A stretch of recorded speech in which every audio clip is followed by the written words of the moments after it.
Radio as a form of mass communication has been very historically relevant. However, in the modern era, it is far overshadowed by the advent of the internet in terms of consumer empowerment and in terms of letting the people decide what they want to watch or listen to. This has been an event to rival any major evolution of human communication or the media landscape in its time. Ultimately, radio has always been controlled by a third party.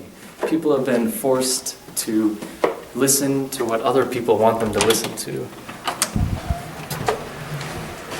This new degree of freedom that the internet provides us is an unprecedented event. Really, Hey, letting the people choose what they want to hear, what they want to do, Wait, has been the Stop. greatest advancement of Stop. the human race. Radio has been a chain to enslave the people, a form of mind control, if you will. Ultimately, radio has always been a limiting factor in the spread of information.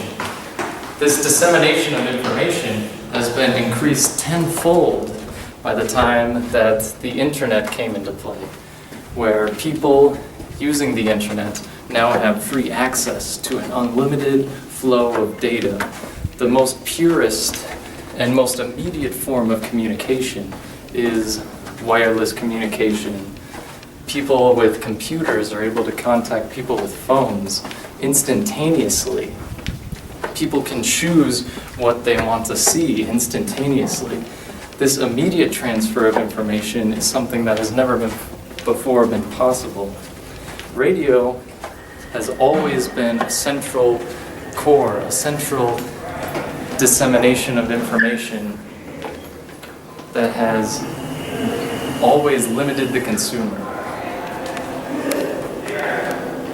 Ultimately, radio will never be able to provide as fast a transfer of information as the internet.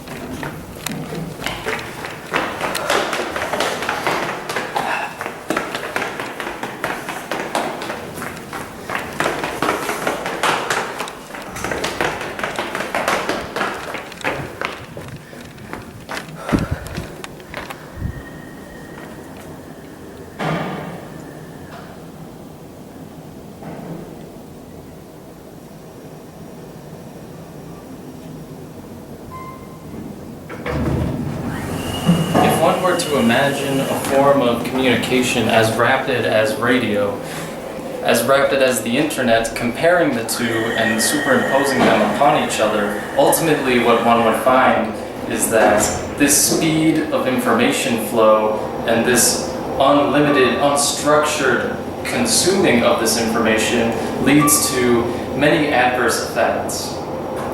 Actually, with the advent of the internet, people become secluded.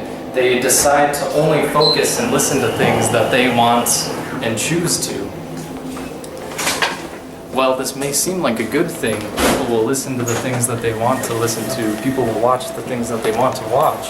What this actually does is this severely limits all of the information that people are able to be exposed to. Think about it. If you only did things that you wanted to do, if you only listened to music that you liked, if you only watched news sources that you agreed with, what would the discussion be? You wouldn't learn anything new, you would only confirm that which you already thought. There would be no new information presented to you. You would become more radical.